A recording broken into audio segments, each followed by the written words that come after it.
Why, hello, everyone. Welcome back to Coffee Connections. My name is Seth Weiner, and I am your Rocktioneer. It's been a minute. Well, some could say it's been a year, but it's not a full year just because it changed to New Year. And I know it's February, but I'm going to do it. Don't get mad. Happy New Year, folks.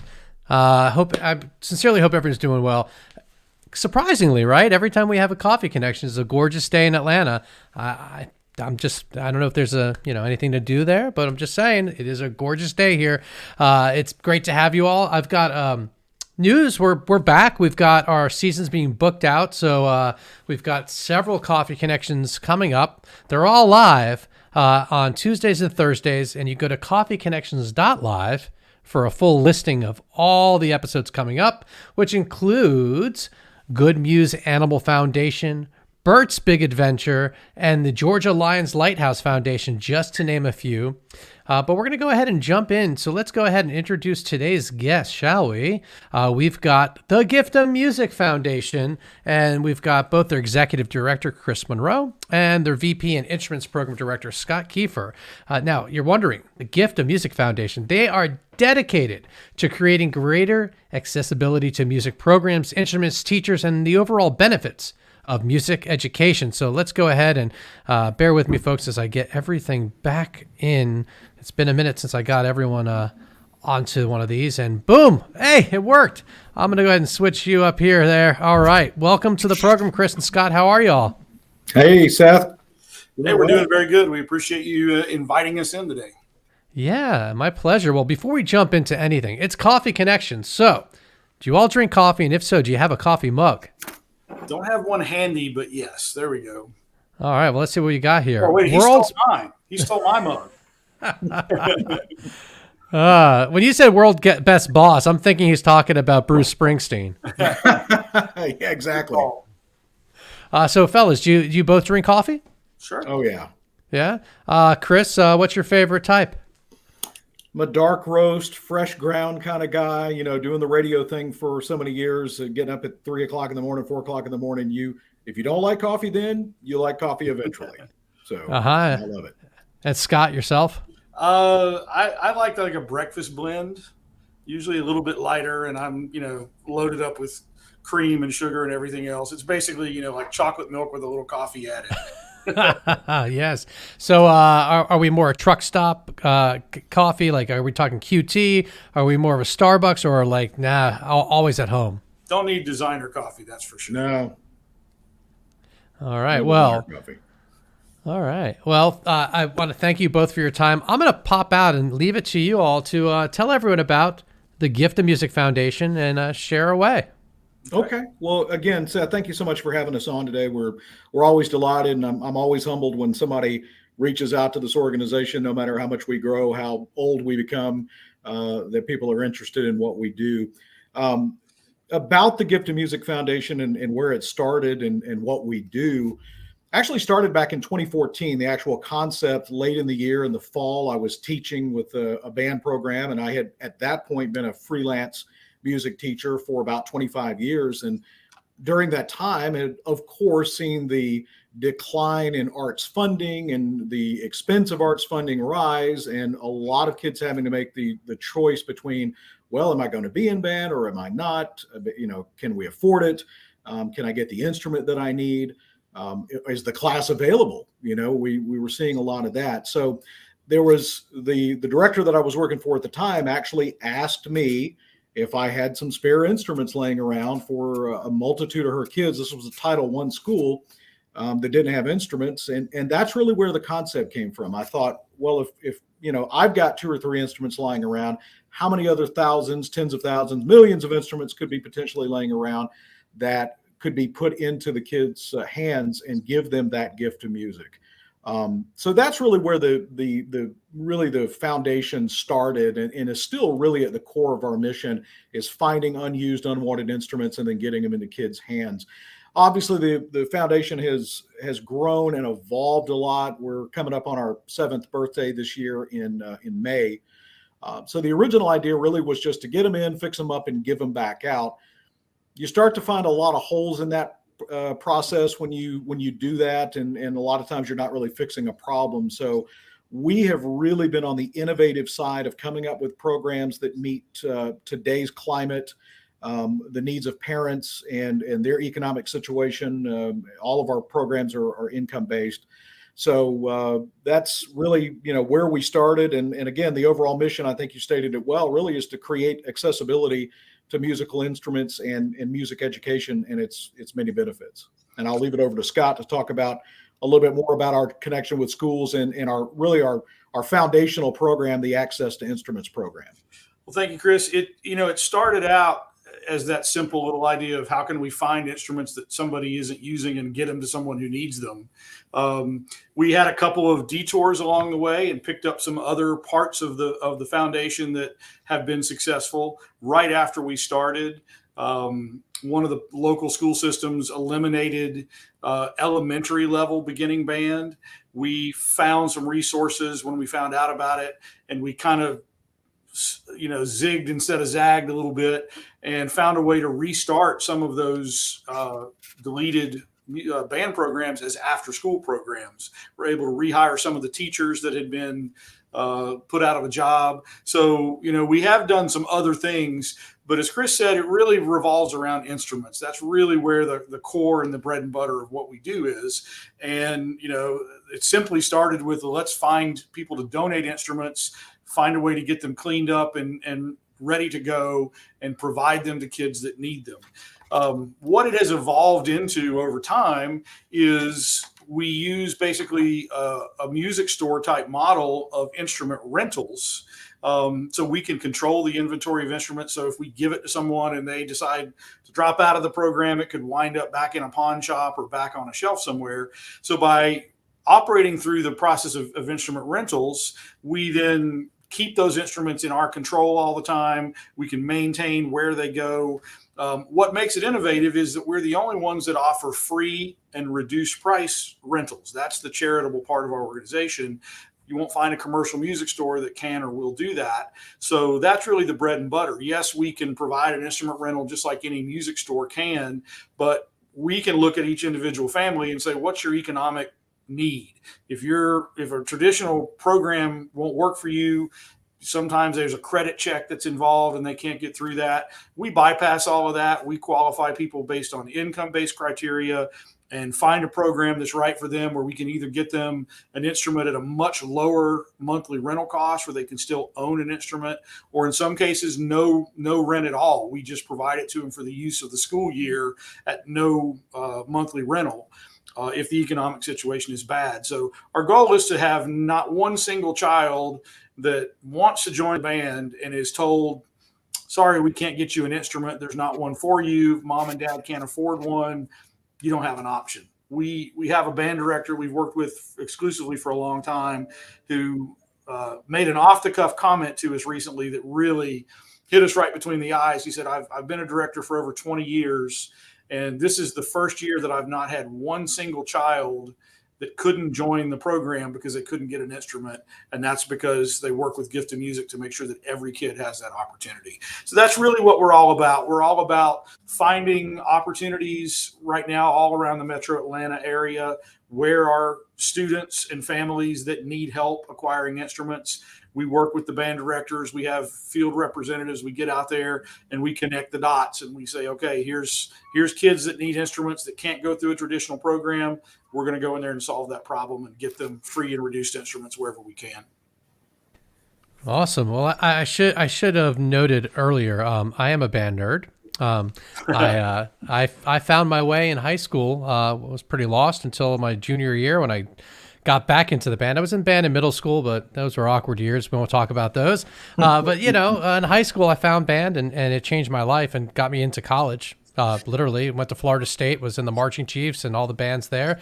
And that's where I got my career going into being a promoter. And now you're a rocktioneer. So, and I think that's what really is so important to us is just about everybody that's ever joined a band says it changed my life. It gave me direction. It taught me things that I didn't have anywhere else. And we're so cognizant of the value of it for especially young kids that the idea that somebody's going to choose to walk away from it because of money, we just couldn't let that happen. Absolutely. And And it drives me nuts that and again, you're talking about taking music programs out of schools. That 20 years ago, that started, and I can only imagine where it's at now. But the thing that makes no sense is music teaches people how to learn. And no matter what with music, like unlike any other thing, if you pick up a guitar, a trumpet, a cello, whatever it is, if you practice, you might not be the best, but you're going to be better than when you started that morning, no matter what. Yep. Where else? So that lesson, like you don't get that in life elsewhere. Well, and it's one of the few things that actually uses both sides of the brain simultaneously. And, the discipline that's involved that sometimes is not, given anywhere else or taught anywhere else, how to work together, how to be part of a group and not a standout. There's so many lessons in music education that are beneficial, whether or not you decide to go on and do music professionally. And let's face it, most people don't. But as you said, and as Scott alluded to, everybody that's been in band or orchestra or choir has some sort of positive thing to say about it. Absolutely. Well, let's break this down a little bit. So what's the size of your organization? Is it just the two of you? Do you how large of an organization are we talking about? Well, it was the two of us for a long time. Scott and I did a lot of stuff. We were able to hire one person kind of on a contract basis a few years ago, knowing that they were going to help us in the repair shop and in our connections with schools. In the past year, we've grown now between contractors and full-time employees and part-time. We're at 15 now. Oh, wow. We've grown considerably over the past 2 years. And we've added some different business models. We've branched out. One of the things that was, we found a need right away was all these instruments come in. Most of them are in some state of disrepair. So from the very beginning, we had to solve that problem of how are we going to get these instruments fixed up and ready to go back. We started just finding some partners that could do it on the side, some friends, some businesses that would help us out a little bit. But we very quickly realized we had to have control of that ourselves. So the first big investment, once we started to get a few grant fundings and things like that, was to build an in-house repair shop. And that really started the ball rolling when we didn't have to spend money outside of the door to get instruments fixed up. We could do a lot of the work ourselves. That was the first employee that we hired. And that now is one of our biggest features of our foundation. We have a full service, one of the top repair facilities in Atlanta. We have two very, very experienced, well-trained technicians. And that's a separate model of our organization. The repair shop is its own entity. Customers off the street can come in and get instruments repaired, in addition to the ones that we own and the school instruments. So it becomes a source of revenue to help fund everything else we do. If you take your trumpet into our store to get repaired, the money that it costs to get it repaired goes into repairing the instruments that we own that go to kids who can't afford it. So that makes a lot of sense. Yeah. Model. And what's your reach? I mean, are we talking just inside Metro Atlanta, or are we talking from Atlanta to Rome? What are we? At the moment, we kind of draw a 100-mile radius around Atlanta. That's not our long-term goal. That goal that's in position now because that's our kind of ability to reach out and be able to stay in control of those instruments. We want to be able to see them, repair them. If one of our instruments is in a school and a spring falls off of it, we need to be able to show up and fix it. And if it's in Kansas right now, we're not able to do that. So, we had a kind of a controlled growth strategy to start small and move outward. Now we're reaching 25, 30 schools in the metro area. We go west to the Alabama line. Like I said, we cover that 100-mile radius, but we have anywhere between this by the end of this school year, we'll have between 600 to 800 instruments in kids' hands. And it's at the rate we're growing right now. We keep adding staff to help handle the road work and visit the schools. We kind of see that growth model almost doubling every year for the foreseeable future. And do you have a physical location for the rentals and what have you? Is it like an actual store, like a music shop that we would? We do. We're kind of a hybrid, Seth. We have our executive offices, which we're coming to you from right now, and then we have a retail space up front, and also most of our stuff is done direct to parent, direct to student at the schools. But we also have a sales program that we can talk about, which is, a portion of our donated stuff comes in and we sell it kind of on the Goodwill model, where people donate and then they sell stuff to raise funds for their mission. So we're in the process of getting ready to expand that footprint, as well as some other part of our footprint here as well, because we are expanding. But we do have, we're not a traditional music store, but we have some aspects of a traditional music store, if that makes sense. And of course, we have the warehouse and the big repair center all in this one headquarters location, Northwest Atlanta, Powers Ferry area. And is this what you all do full time, or do you have other jobs and this is just part time? We do it full time, Wow. but we also have other jobs right now. Yeah, it's a full time job. In fact, Scott and I just began taking a small salary for the first time this fiscal year. We obviously were able to forgo that for a long time, to put that money into development, into people, because without people, you very quickly learn that, your bandwidth is only so wide. You can only do so much with two people. So, no pun intended. Yeah, exactly. Definitely. Now, are there other organizations that are similar to you all in Atlanta or in other states that you're connected with? There have been some people that that have tried to do this.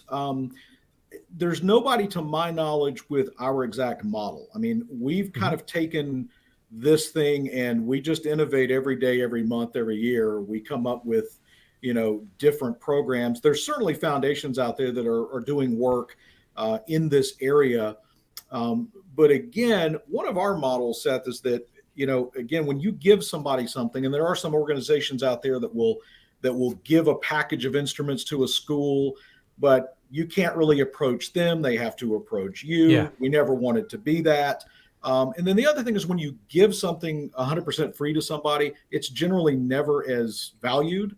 Trust me, be it a physical item or services. Absolutely. So we try to make sure that everybody has the proverbial skin in the game, and that they're part of the process. And we talk about family a lot and partnerships, and that's what we do. We're not here to Scott and I to buy a bigger yacht. We're here to serve kids and teachers. And I believe there are some other organizations, as Chris mentioned, that do instrument gifting. There are some other smaller groups we've encountered occasionally that are looking for donated instruments for different reasons. We found, not in the Atlanta area, but some other parts of the country, where there are some music stores that operate a similar kind of thing, where they take donated instruments and give them back to school programs or whatever. But to combine all the different elements that we have into this, it's pretty unique. And we have found that just by the minimum of advertising and making ourselves searchable for people seeking to donate instruments, we get them from all 50 states and even outside of the country, because there just aren't that many options. If you're looking to donate a used instrument, there's not a lot of places that are looking for them right now. I've been told many times that people have tried to donate instruments and they found it to be very difficult. So it is like Scott said, there's some small little pockets, but this is something, and you talk about the vision and our footprint. I mean, the vision eventually is for this to be a nationwide endeavor. That was my next question. Is this something that you find, is this like, Make-A-Wish? We're talking about Make-A-Wish big in terms of having different regional locations and what have you? That's the vision. Sure. Yeah. That's the dream. I mean, we've targeted some cities that we feel like would be the next best places for us to go. We're not ready to open up another chapter yet until we feel like we've made this one completely rock solid and we've learned everything we need to learn and we've got all the systems in place. We've been very meticulous over this 7 years. Wow. 7 years of building everything always with growth in mind. When we need to get a new piece of software, we don't say, well, what's the minimum that we can buy today that will meet our needs? We say, well, why don't we go ahead and invest in the one that we can use today for 100 clients, but we can use in 5 years for 10,000 clients. That's right. And so we've built infrastructure with growth in mind all along. And you hear Chris and I always talking about scalability. If we do this thing, can we replicate it in 10 different cities when we get there? It's not an if we get there, it's a when we get there. And let's talk about donations. You have to. I imagine you have some donation drives. I'm curious. Do you have? Are you connected to concerts? Do you have any specific artists that are out there that are partnering with you, or maybe even partnering organizations like the ATL Collective here in Atlanta? We've looked at those things. It's something that we want to be more involved in. I think getting to the point where we can add a development director that actually focuses on that, because that's a full-time job. Oh yeah. To build those partnerships, to make it something that's, tangible benefit for both sides. And, but it's definitely been on the whiteboard since day one. Mm-hmm. We have a big whiteboard, and then we had to scale it down to what we could do. Really what we focused on at the very beginning was developing revenue streams via our programs that could sustain and grow operations, and then provide further growth through the traditional nonprofit model of asking for money. We found very quickly, if that's all you do, you pretty much spend all of your time raising funds and begging for money. So we knew very quickly, and by the way, that is becoming very pervasive in the nonprofit world now, as people are realizing it's a business. It's a corporation. We're a nonprofit corporation because we don't retain earnings or issue stock, and nobody owns it, which is great. But we still have all the other trials and tribulations of any other business. So you still have to find ways to get money, because oddly enough, Seth, people like to get paid. I still can't figure that out, but employees don't want to work for free. Oddly enough, we have yet to find money that just falls out of the sky like leaves off that nonprofit tree that we heard about. It. I haven't found it. Well, it's like you guys watch the show or something, because the next question, of course, is, where do you get your money? Well, it's, as Chris alluded to, it's from the very beginning. And I'll tell you why from the very beginning, because we both, when we started this, we thought a great network of friends. We're both media personalities in the past. We both run in big circles. We had thousands of friends on social media, and we thought, well, we'll just crowdfund. If every one of our friends gives us $10, we don't even need to get a lot. We'll have a good seed money. Well, we put all of our efforts into that initial, hey, we're launching this thing, and all of our friends are like, oh, this is amazing. We love it. We support it. Hey, can you give me $10? Let me get back to you. And we didn't raise anything. I mean, it was almost nothing at the very beginning. And that was a real eye-opening experience for us, that from the beginning, we were like, we don't want to be spending all of our time trying to raise money. We just don't, because it's, as I went and got a degree in nonprofit management during this process. And a lot of what I learned is that, like it or not, a lot of nonprofits spend a ridiculous amount of money paying people to raise money so they can pay people to raise money so they can pay people to raise money. It's like this loop, and not enough ever gets out of it to work on the programs. It's like you pay this staff and they do all this work to raise enough money just to pay the staff. And we didn't want that. So we looked at everything from the very beginning and said, how can we operate a business? How can we sell things? How can we sell services? How can we provide things that people will pay for that fund the things that we want to give away? So every one of our programs has both a paid and a charitable component of it. So with the instrument rentals, our goal as a foundation is to get as many of the free and reduced price rentals out there, but we have the full price rentals that fund all of that. So we generate income renting instruments. We generate income repairing instruments. We generate income selling instruments. All of that funds the giveaways and the charities and the repairs. So we've put most of our focus on building that type of a business that operates on a income-based and revenue-based model, and not a donor-based model. So those school partnerships are key. Absolutely key, because, and it sells itself, because every school that we've been to, and we say, hey, would your parents like an option where they could rent an instrument for their kid that's the same price and the same instrument that they could get from, Fred's personal music store down the street, but by renting your instrument, you're helping two other kids in need get something that they can't afford. And they're like, of course my parents would love that. And so we've got school programs that are jumping in with both feet saying, we want to be a part of this give back greater good thing. We're going to have to buy this product or rent this product anyway. Let's get it from you and help other people in the process. And And of course, people can make a donation at Of course they can. giftofmusic.org. So Oh, sure. We take anyone watching, we donations ask you to and do that. Or listening, giftofmusic.org. Yeah. And what about the physical donations? Someone, I'm not giving my trumpet, sorry, but someone that's trumpets get it collecting one day, dust. Seth. We'll get it one day. I mean, what? Yeah, let's. It might actually you'll have to pull it out of my son's hand. So Understood. No, obviously, cash donations, I don't think anybody ever turns down ever. So that's a way that if people want to give in that way, or instrument donations are a big part of what we do because they go into our programs, whether that be the Access to Instrument program that creates absolute impact, or whether it goes into the sales program and it creates revenue. For instance, if somebody donates a professional level trumpet that's worth $5,000, that doesn't go into a sixth grader's hands. That would be dumb. So you can take that $5,000 trumpet, sell it, and turn that around into 10 or 15 brand new student horns for the program. So that's also part of the model. Yeah, so I would say that's one of your innovations there. That's something that's not just, so give what you can and you're going to make the best out of it. And if it's something like an instrument that just can't be used, you still have a way to turn that into something. Absolutely. We either use it for parts in our repair shop or whatever. Because, I mean, it is important to note that our focus is on instrumental music at the beginner level.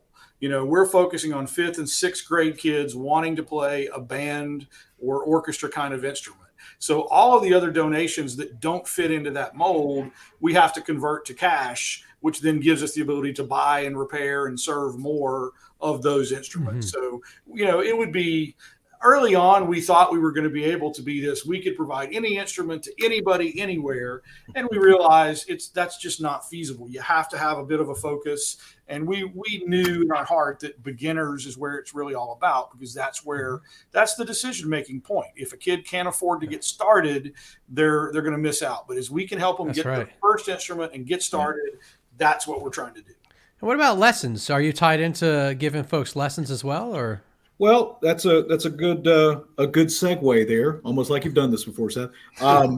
Now, innovation. We talk a lot about that and being different and taking the model that is kind of the way we've always done it and putting it into the future.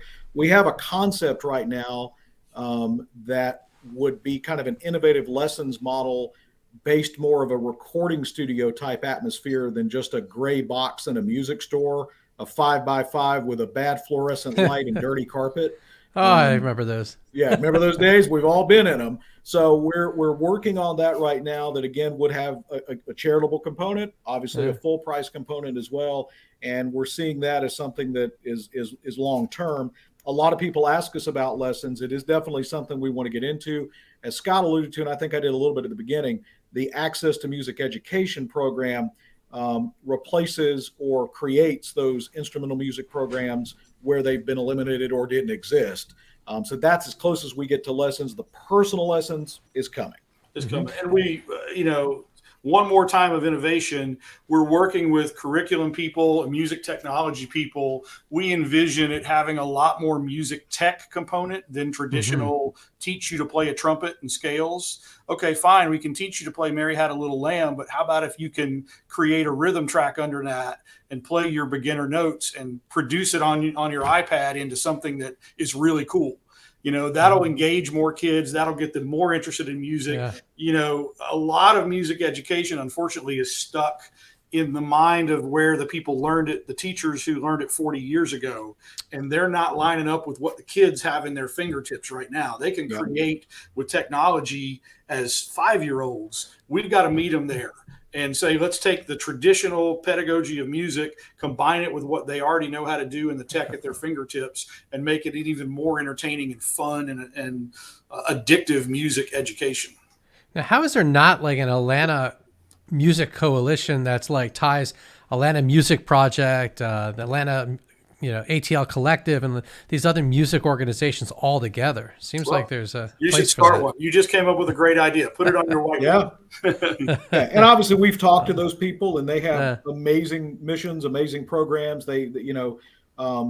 They're very, very, very niche in what they want to do, which is great. I mean, but we want, our broad thing talks about being more than just a program in a city. We want to be a resource for the entire country. And that's just different. And we're always looking for other organizations to partner with. We found a lot of synergy with other organizations when we can, and we work together as much as possible. I find a lot of the from talking to so many Atlanta organizations, there is a synergy. People, the nonprofits here, are a little bit more, I find, are very open to working together, whereas often it gets a little touchy because a music organization, three music organizations, kind of going after the same donors, but not really, and so people are seeing the bigger picture of that, So yeah, do you have anything coming up? Is there anything else you wanted to share as we? The one thing that I would mention is I talked about our repair facility, and that we added some really high quality folks that are doing the repair work now. And our repair shop manager, Allison Skull, is a master technician. She's also loves to teach. So we have begun teaching instrument repair classes. Oh, that's smart. Primarily targeted for band directors, but would be open for anybody, because the more that they can do when a kid walks up and says, my trumpet valve is stuck, if they've been trained a little bit more to be able to fix it, it helps all of us because it keeps that instrument in the kid's hand. Some places would think, well, they could send it to you and they could pay you to fix it. We don't need that. We want the instrument working, and we want the relationship there that they trust us and they know that our repair facility is one of the best in town. So that's a thing that we're doing now that we're really trying to draw a lot of attention to, is these training classes in instrument repair for anybody that wants to learn. That's fantastic. It could lead to so many other things too, right? Absolutely. And what about the instrument companies themselves? Con or any of these major? Do they send you any of their late models or anything like that? We do work with one company. We have been able to work through the Conselmer Education Division. They're the largest American instrument manufacturer, and the majority of the newer instruments that we have purchased to put into our programs have come through them. So they have definitely worked with us. That's great. I would think that a company would be willing to give you all a discount, so again, take that $5,000 trumpet, and that's how you're going to turn it into 15 beginner instruments. And they do. Cooperative. Yeah. Well, wonderful, guys. Thank you so much for your time today. I want to remind everyone to go to giftofmusic.org. To go ahead and make a donation. Just check out the site. Lots of resources, lots of information there. And before I let you all go, Coffee Connections is based on you all recommending our next guest. Our guests get to recommend future guests. Is there a nonprofit innovator in Atlanta that you'd like to recommend for Coffee Connections? Absolutely.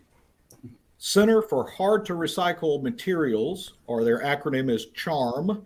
And it's under the Live Thrive organization. Their website is livethrive.org. Peggy Whitlow is their executive director. We actually got connected with them early in our history. We had a donor that called us, and I couldn't call them back to donate a saxophone. And I called her back 3 days later, and she said, well, I'm sorry, I was moving. I just took it to this place called Charm on Hill Street. So I called Peggy, and it turned out to be a $5,000 vintage sought-after saxophone that somebody had dumped off for recycling. So we quickly realized, there's probably some connection here, and she has been a phenomenal connection. I think Scott may have said it earlier in the interview that at the very least, if we get an instrument or it ends, we get it in, it's unrepairable, or it reaches the end of its useful life, we take that metal back to her for recycling. It keeps it out of the landfill, and of course they make some money on the scrap metal too. So great organization. They keep a lot of stuff out of landfills. That's the whole thing with Charm. Yeah. Well, I look forward to that intro. Thank you so much. And last thing before I let you go, Scott, do you play an instrument? Or I do. Tuba was my primary instrument. Tuba. And Chris? Tuba was my primary instrument. It's really scary. Scott and I have a lot of similarities. We both are low brass players: tuba, euphonium, trombone, baritone. I went into the percussion realm for a while, and have also done keyboards and drums as well. If it's got a whole bunch of keys or strings on it right now, I don't play it. So I have played keys in some bands around the Atlanta area over years too. So that's the hobby side. Gotcha. Well, when someone asks me what I play, I never tell them the trumpet. I tell them the steering wheel of my car. That's my instrument. And that is a skill. Thank you so much for your time. Everyone will be back. You can check out the calendar at coffeeconnections.live. Chris, Scott, thank you so much. giftofmusic.org. We'll see you all next week. Thanks, everyone.